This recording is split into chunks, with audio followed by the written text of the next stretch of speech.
Good evening. You're listening to the Extreme Movie Show. I'm your host, Rob. Alongside me tonight, I have the young 20-something Professor Pixel. We are reviewing our broadcast of the final episode of Twin Peaks. That would be Season 3, Episode 18. And I have to say, Professor Pixel, as a first watch for you and as a first watch for me for Season 3, I think that this is an interesting way to, quote-unquote, end the series because I think things have definitely been left open. We're not going to really summarize necessarily all 3 seasons and what led us here, but let's just simply say the mystery that started off as who killed Laura Palmer has now led us to Dale and potentially Laura Palmer being together again. And I don't know if I like the ending. I'll just leave it as that as a teaser. What's your initial thoughts on this episode? I am not sure how I feel about this ending either. It's hard for me to say because without explaining exactly what goes on at the end, it's hard to summarize it without going ahead and giving it away. But when I was watching it, I wasn't sure what to exactly expect, but I think the ending was in a typical Twin Peaks style to leave you with that reaction of what the hell. It's a friendly way of putting it. But you know our best way to get to talk about something, and it's to go through it. So I think very much like the ending of Season 2, this episode has a lot of long moments. We start off as soon as that wonderful theme song finishes, looking at Dale, and he's sitting in a chair in the red room, and he's on fire, but it quickly cuts away. The one-armed man places the seed with Dale's hair as Dale asked him to, and he says electricity before it gives it a squeeze, and it makes a second Dale Cooper. And he seems to be more aware than when Dale came into Dougie's form. But we see what exactly he's for. He goes straight home to Dougie's home, and Janie E and Sonny Jim, they give him a quick hug, and that is where everything stops making perfect sense. You think so? Just that one moment is really wholesome. It's very simple. We understand it.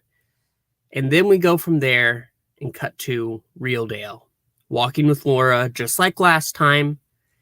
And it closens up onto Dale, and he looks back. Laura's not there, and we hear her scream. But then Dale hears a clicking, and then he's sitting in the red room again, and he looks at the one-armed man. And it's just as this season started when we first saw Dale again. He asks, is this the future or the past? Before he disappears. Dale then looks into the other seat as if expecting someone, but that person never comes. Instead, the one-armed man motions him, and they go down the hall to the room with that weird-looking tree with the one fruit who says, "Oh, I'm the arm," and I sound like... But then it asks if this is the story of the little girl who lived down the lane. Then we shift slowly to see Laura whispering into Dale's ear like she did at the start of this season. Before, once again, she screamed and was pulled away. But then we see Dale walk into another room. He sees Leland sitting there again saying, "Fine, Laura," and he quickly moves on. And he stops down a hall, shakes his hand, and the curtains begin to shake as well. And it opens into a forest. And there, Diane, the real Diane, stands. They see each other, and they're very happy to see each other. And that's when we see the curtains fade, and they're back to reality. And I'll go ahead and pause right there. Well, I think the introductory part to this episode for me is more of let's just get it out of the way so we don't have to deal with Dougie Dale anymore, because we saw this being set up when we saw Dale come back. So, Yeah. it is as expected, and still leave a lot of stuff going on, and the implication here of Dale himself burning away.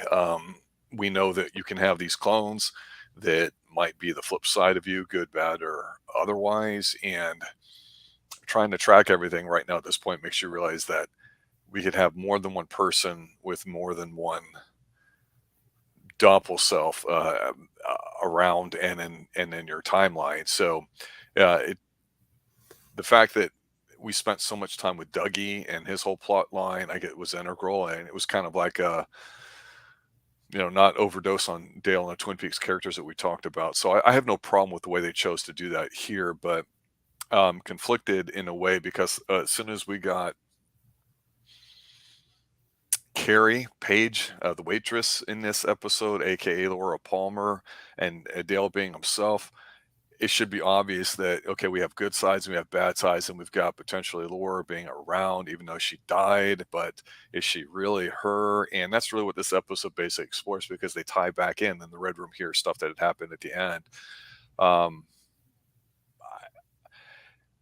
I don't really care about the Diane thing about it, other than we talked about how much of a bitch she was and how she was working on the bad side or whatever, but then in a way that gets kind of answered here shortly as some of these scenes go on, because you're right, this is a very long scene basically to end this episode, and there's not a lot of talking involved. It's just watch what's going on, because you see her and Dale driving down this road, and it's quiet, they're not saying anything. It goes on for about a minute or two. It's following some electrical lines, and she's like, you want to do this?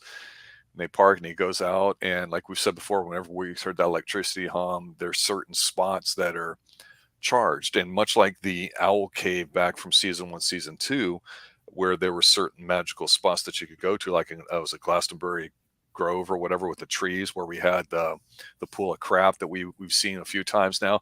Okay, that's a magical hotspot, let's just call it, where things can happen if you're there at the right time and place. We saw that here in season 3. So I guess the question really is how do you interpret what happens here? Because they kind of drive through and day turns into night. They're down some deserted, dark road, and they go into a motel, and it's a really crappy roadside, like 1950s type thing. And he's in his old beat up car or whatever, and they go get a room, and she looks kind of like scared, and it's like, okay, what's going on? But we just watch when we don't know. We take notes, and it gets a little strange with what happens next, because I think ultimately, if we miss what happens here, then the rest of the episode and probably the whole season and what allegedly has been trying to be said about Laura Palmer and Dale, I think is going to get missed. You see him basically making sweet, sweet love there. I think it's the Platters, and like, wow, I forget Yes. how great that guy's voice is, but it doesn't look like it's good sex. I don't know how to explain it other than we think we see a different Diane, because what happens is when he wakes up the next morning, she's gone. This is where you go, hey, if I'm not paying attention, what the hell exactly is happening? Because he gets a note that's left for him. And the note basically says, Dear Richard, blah, blah, blah, blah, blah. When you And see this, I'll be gone. Whatever we had is over. yeah, she Linda. took a seed and left or whatever. But yeah, it's you're going, okay, so it looks like even though Dale's back, when he walks out of the house or the hotel, it's a different hotel. The hotel has changed. And then the car that he gets into has changed.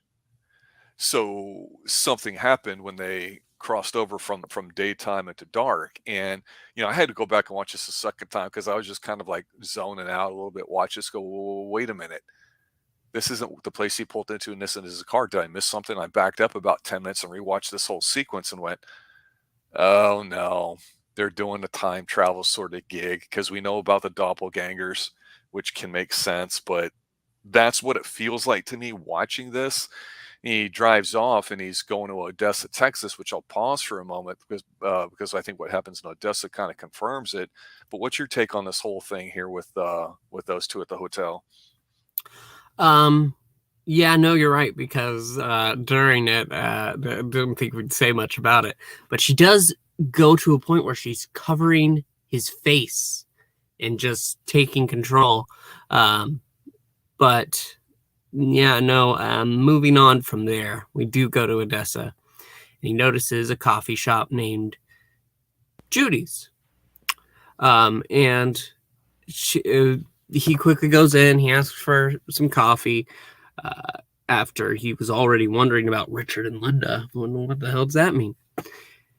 Then he asks if another waitress happens to work there. She says yes, but it's her day off, and she's in fact had 3 days off. And across, once the waitress leaves, almost sounded like he wanted another waitress, but as soon as the waitress leaves, 3 guys in cowboy hats start messing with her, and she says to stop, and he demands they stop too. Then one of the men and then the 2 following go down to him, and he gets out his gun and says, "You need to get out." That's when Dale slams the gun down, kicks the guy in the groin, shoots the other guy with his own gun in the foot, and the last guy, he just tells, "You put your gun on the ground and you sit." After that, he takes the guns, goes to the back, and asks the waitress to write down the address of the one who's been missing work, and then fries the 3 guns. It's actually a funny sequence. He says it's okay. He's FBI, takes the address, and then he leaves.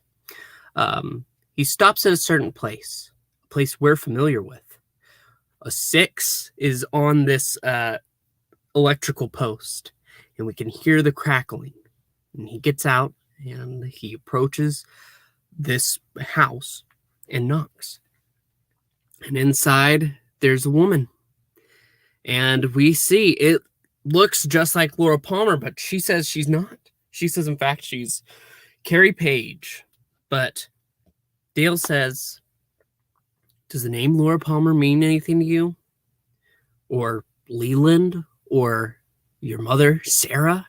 And the name Sarah stops her a moment. And she asks what's going on. And he says, as strange as it sounds, he believes that she is actually a girl named Laura Palmer. He wants to take her home. She says how normally she would tell him to go screw himself, go right away. But right now, she's got to get out of Dodge anyway. So ride with the FBI might save her ass. So quickly, she goes in and starts to pack after learning that they'll be going to Twin Peaks. However, once Dale goes inside, there's a man just sitting in the chair with his brains blown out. And there's this big old gun on the floor that a rifle that would have been used to take him down. But that's when Dale notices a small horse statue, and she comes back, and he doesn't say anything. He says he'll just get food on the way, and then they leave. And I'll take a moment there. Yeah, I like this scene here in Odessa, Texas, and remember they kind of got the idea to come here from those coal guys, the firemen or whatever you want to call them. It seemed like they're I don't know if caretaker is the right word of the Black Lodge or the not the Black Lodge, the convenience store that we've seen with the gas station or whatever. And obviously this is connected going back to in New Mexico and all the nuclear experiments that we saw. I believe that was in episode 8 too. So there's obviously a long history here that if you've read the books or any of those types of things, that some of the things might be fleshed out a bit. I really liked how we disarmed these wannabe cowboys and put the gun in the fryer. That was kind of funny. And with the bullets, he makes a comment about them. I'm not sure if these are going to blow at the temperature or whatever, but it's a nice sequence to remind us that Dale is an FBI agent. He's the man. And let's us, stop giggling and smiling at all the goofy Dougie stuff. He's competent, but also, of course, this is supposed to be a mirror image of what the Roadhouse is supposed to be with the waitress and everything else there too, because that's kind of what season 1 is really all about. And I like how when he gets to quote unquote Laura Palmer's place, which it's really not, it's what, Carrie Page. So the fact that we haven't really seen her except in the red room, I think is kind of cool, because 18 episodes now, it's summed up in this moment here where she's like, no, I am such and such. But then you see her subconscious kind of coming across her face when he's mentioning certain things, and she just feels something at that primal level that she needs to go with them. Like, everything in her life up to this moment is meant to be something, despite the fact there's a dead guy in her room. She hasn't been to work and all that. She's clearly not her normal self. And that's, like I said before, when I was like, oh, I don't know if I like this, because we know we have the real Dale here. So now we know we're trying to find allegedly the real Laura, I guess, who we know is being dead and only saw her spirit in the red room. But we know that people can go in and out of there if a tulpa is created and everything else too. So unfortunately, at this point, I felt like, okay, they're going to end up, but how's it going to end? Because where else is there to go? They drive all night. They're going back to Twin Peaks. I like how they don't rush this, and despite the little tease of a car maybe following and all that, nothing happens here. There's no phone calls. There's no phones, stuff on the radio. There's nothing going on, no long-winded conversations. They stop and get gas. I mean, they literally deliberately just stretch this out, all for what's going to happen here at the end. And they cross over the bridge, which I'm not sure if that's supposed to be the same bridge that we saw Ronette crawling over in season 1, but it reminded me of it. But they pass by the diner. It's like, hey, is anything familiar? And she's like, no. Small note there. I don't know if I saw it right, but there was a name on the diner. It wasn't just the double R. There was a name added above, and I know Nora didn't want her name on it, but it looked like it said Nora's double R diner. That's just... I think it's Nora's, maybe. I'm looking at it right now, and it looks like MAR, but I didn't really pay too much attention to it because, frankly, I've forgotten all about that plot angle, other than she just wanted to have the original. She didn't care about all the franchisees that she had. Go ahead. Let me just put it this way. With how the last episode ended, I was looking for little changes like that. If you know what I mean. I do. I think the biggest thing here is because they're at night. It's at night, and they go to the Laura Palmer house, and we've seen Laura Palmer's mom Sarah there several times. We've wondered what's been going on, but Cooper takes Carrie's hand, walks her up there, and they knock on a door. And I'm not sure if the lady who plays the homeowner here actually lives in the house. I think she does. I think she's also one of the people on Twitter that likes every time we post something with it too. Like, she's a real big fan. There's a few hardcore fans out there, and I think it's kind of neat. But when they get there, you ring the doorbell. It's like, okay, how's this going to end? We only have a couple minutes left in the episode. It's not going to end all happy and puppy dogs and ice cream and rainbows and unicorns and all that crap there too. But basically, it turns out that the house is owned by them, and they bought it from a was it Tremont? Mrs. Chalfont. Chalfont, who's the cream corn lady with the kid that we saw back with my favorite. Actually, the cream corn lady is named Tremond, which this woman's name is Alice Tremond. Yes, and so it's like, oh my God, I had to go back and think about all those things, right? Because they go out to the street, they turn around, and he's like, well, what year is this? But that question doesn't get answered because she hears, I guess, Laura being screamed and yelled, and she starts screaming, and we fade to black.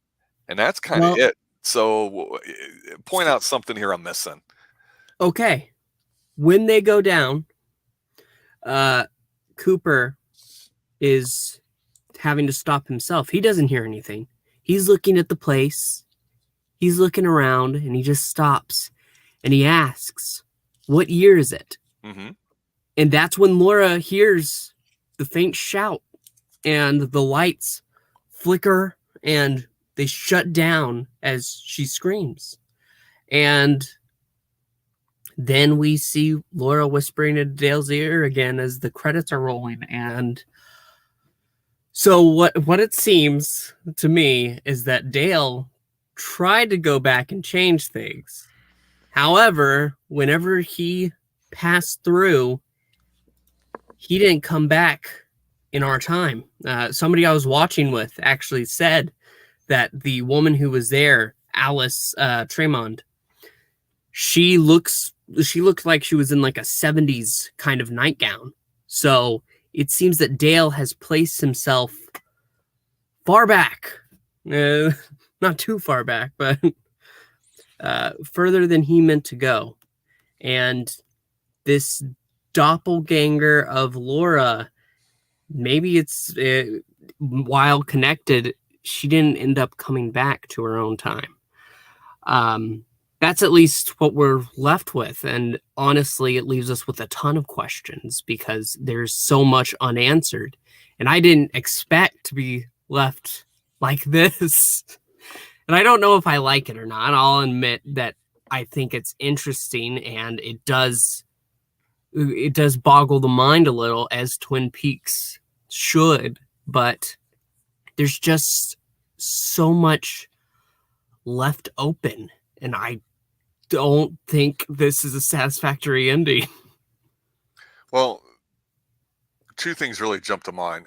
One of them is that the whole Fire Walk With Me movie really actually filled in a lot of details and fleshed them out a bit. And without really looking at what's been written as far as the books by, I think, Mark Frost, Secret History of Twin Peaks, and a few other things, Secret Diary of Laura Palmer come to mind.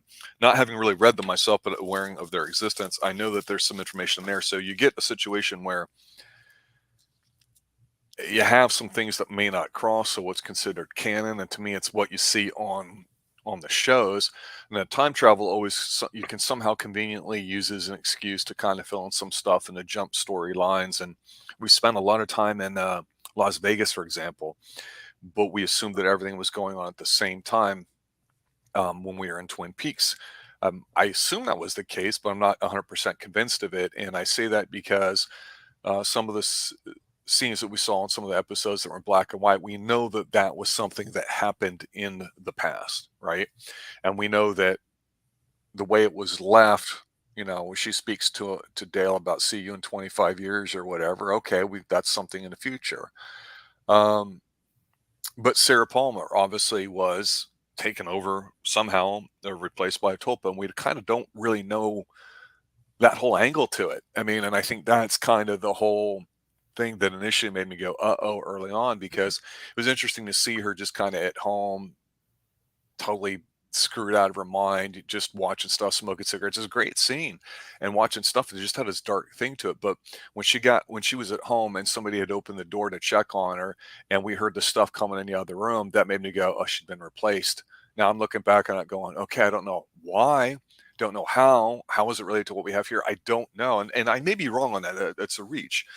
But it's with Cooper supposedly going back in time, and I've said this before about time things. You can't go back in time simply because it's already happened.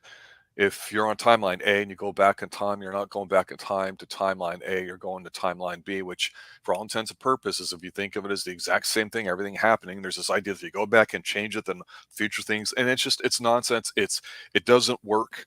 It's a bunch of crap the way it's explained in any story.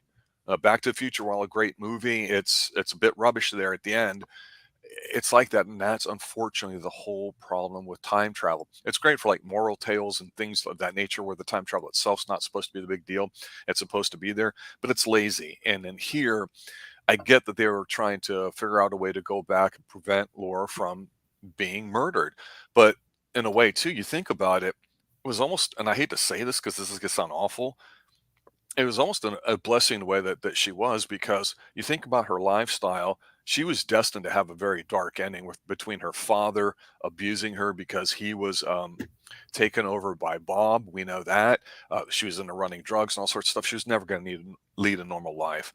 And so part of you, I think, had hope when you see in Odessa, when he comes across her, that maybe this is her and she just doesn't realize that maybe it's like the female version of what we saw with Dougie, that if we could get that taken care of, everything would kind of come back to normal. And then it would be like, okay, Laura and Agent Cooper are back. Now what? Which I wondered if a lot of people were going towards that, what the ending was going to be here, but instead it doesn't line up that way. It's yeah, it's tough because, like I say, it's hard enough to follow that without realizing that there was a second Diane in the hotel room a few minutes earlier in this episode before they were screwing, and he wakes up and it's a different hotel and all that. It's like, oh Jesus. So Yeah, I just don't know about this ending either because the waitress here, Carrie Page, who's obviously played by the same actress and is supposed to be Laura Palmer, but just doesn't know it, just like Dougie was played by Cooper's actor. Um, I think at the end she realizes that she is supposed to be Laura in Screams too. So I think it's kind of like that, but I don't know where they're going to go. And if they ever do a season 4, I think it's going to make it a lot harder to resolve it. So I don't know. Did anything what I say there make you pivot on any thoughts or clarify some things for you or introduce something different? Um, I don't think this is meant to be the typical idea of time travel, and we've talked about time travel movies before and how we feel about moments like that.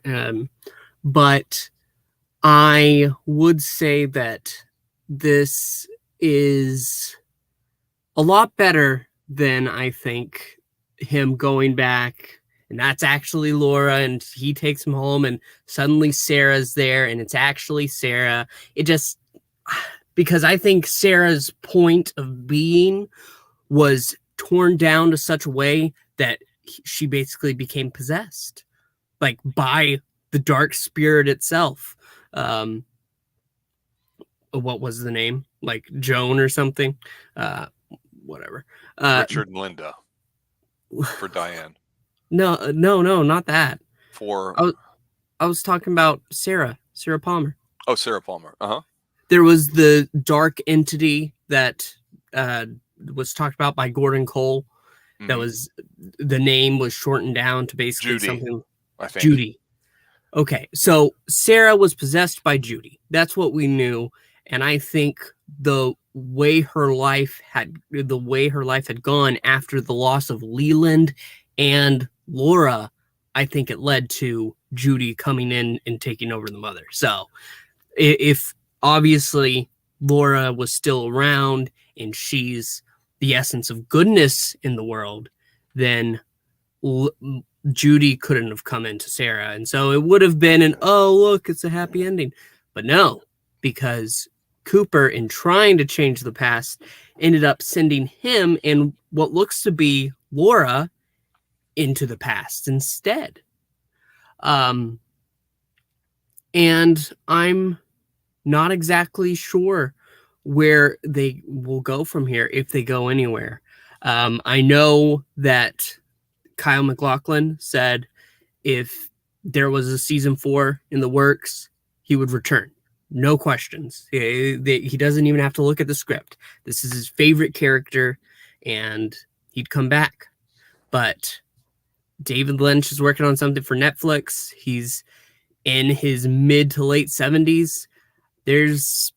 I don't know if we'll ever get all the answers we want for Twin Peaks, and that's very frustrating, but there's not much we can do. I think that's how it's meant to be, right? You know, we talked about small towns and characters and people having different lives, good and bad to it, and being a bit of a soap opera with a murder mystery involved is kind of unique, doing it the way they did it. And I've said before at the start of this, you being the young 20-something millennials, I like to say on the first watch, this was cutting edge TV, not because it was a murder mystery, not because it was a drama. You had lots of great writing and television shows in the 70s, and that started to fade out, I think, in the 80s, generally speaking. And now we have probably 5-10 times as much TV and movies being produced in terms of number of shows and all that. You're going to have a lot of crap. And this opened the door, like I said, for a lot of things. And I think the whole time travel aspect, you know, the only thing I could add to it is that in Odessa, when he goes up against the cowboys there that are harassing the one waitress, it's almost like Dale and himself have kind of like merged in a way, because he doesn't move like Dale. We don't see him smile. He's very serious. I know the Richard Linda thing and the hotel and Diane change thing threw him off. But it makes me wonder if somehow it can be that way. I mean, that would make you think, well, people do have a bad side, literally. And, you know, here, of course, they go with the two beings, the doppel self.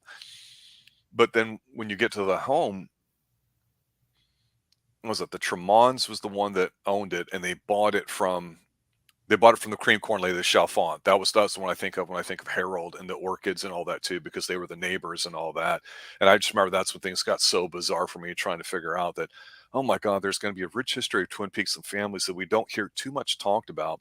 And I distinctly recall in season one reviewing with you talking about how it had been interesting if the mayor, who had a long history, and his twin brother or his brother or whatever like that, who married that had the young temptress, maybe it was season two, and they had a short angle that wasn't really fleshed out. It was kind of forced with the one that everybody was easily seduced by. It's like you could tell that that was a part of it, but it wasn't really fleshed out on TV. So it's a little frustrating where if you watch all this, but you've not seen Fire Walk with Me, there might be some gaps. Like in Fire Walk with Me, we got to see the Philip Jeffries thing. We got to see a bit more about the ring. We got to understand that the owl cave that we've talked about on the map was like an infinity symbol, which implies like time travel and loops and all this kind of stuff. And unfortunately, it's just not very clear. And I don't mind them trying to do things, but I think when you go back and you watch the Tremont lady and her, I guess, so-called husband or whoever off screen in a way that she would talk to, saying, "Who do we buy it from?" and all that, she's looking at Laura and she's freaking out like she knows her. She's looking like it's look of she recognizes her. So that's what makes me also think that that's really Laura, despite it being wrapped up as Carrie, let's say. So, yeah, we don't really know, but I'm just wondering if they're realizing that, hey, we're not quite in the right place and time that we need to be, and this is just going to be another thing that they're going to have to try to figure out. And season 4 was supposedly rumored to be called maybe Wisteria. Um, Kyle and a bunch of other people involved in it on the same day that some people leaked out on Twitter some of the sheets. I think it was for 18 episodes or 12. A wisteria plant all at the same time too, implying that they were all doing it because things are given code names, right? No one's going to sit there and say, okay, Twin Peaks season 4 is filming right now. They're going to give it some code name.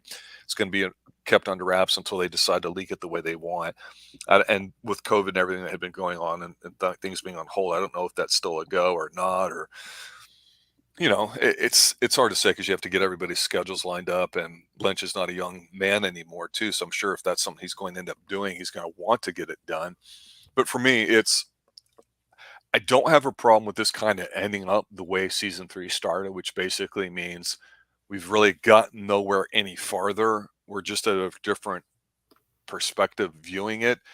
I don't think that there's supposed to be a resolution, and I hate to give this episode and this season an out because maybe that's what some people want. And I think Twin Peaks is not meant to be that way. And like we said before, when you found out who killed Laura Palmer, things died. The show died, and they were forced to do it, and it led to a really crappy season 2 until the end. And so, unfortunately, I think they had to piece some things together, and I think some of that leaked into here because I know at the beginning you wanted to see a lot of the main characters. I didn't know if we would or we wouldn't, but in a way, I'm glad we didn't. I always kept saying less is more. So to me, I'm indifferent about this ending. It didn't piss me off. It didn't make me happy. I just go, yeah, I can see that. It's typical. So I think it ended in a Twin Peaks manner. So for that, I can't say that was a bad ending. I would say it's consistent with the way that the story's been told over 3 seasons. So overall, I think for my final thoughts, I'd say I enjoyed this season a lot. It definitely forced me to focus a bit more on what had happened a while back, and that's why we chose to go through season 1, season 2, and I'm glad we did because it really fleshed out a lot of the season, and I think they added to it, and there's some great stuff in here in the middle of it, and it felt familiar. We got to see a lot of characters, and a lot of the elements were there. So if there's a season 4, definitely be looking forward to watching it too. Not disappointed at all by this, but if you watched it on your own without 1 and 2, it would just be a convoluted mess. Hopefully the time travel thing doesn't stick out like a sore thumb, however they choose to do season 4. Any other final thoughts or observations here? I'm just going to say that I have to agree that I don't think this is a bad ending. I just don't think it's an actual ending. So like in the manner of season 2, you're left wondering what's next. If this is the situation, then what happens now? And we've been left with that question since 2017. I don't know if we'll ever get the answer. I hope we get some kind of answer, but if we don't, I'm not going to regret this. This was some great television, and it's going to be something I think about when I talk about TV in the future. So there's that. Yeah. Well, there you have it, ladies and gentlemen. the final, season 3, episode 18, Twin Peaks. Great show, great run, great 1 year's worth of content going through. Phenomenal stuff. I'm sure at some point in the future, revisiting some of these things after some time has gone by might make the interpretation even more interesting. And that's why I've said to you before at the start of this, it was always interesting for me, somebody that lived through how big of a phenomenon this was, especially season 1 and going into season 2 back in the late 80s, early 90s. Oh my God, this was huge. And I know you weren't even around for quite some time afterwards, but I'm telling you, this was something that everybody talked about. It was like Who Shot JR? It was up there. And unfortunately, TV stations are going to do what they're going to do and screw things up. But I'm glad we got a season 3, because otherwise I'd be like, yeah, was it as good as I remember? I don't know. And that's what we do here on Extreme Movie Shows. We check out a lot of things, including a lot of television, good, bad, or for all intents extreme, something we're talking about. So I'm glad we had a chance to do that.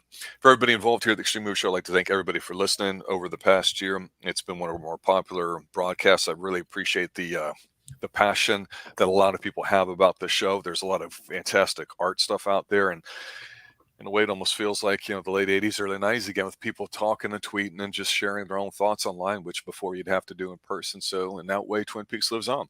For Professor Pixel, myself here, have a good night, everybody, and as always, remember, stay extreme.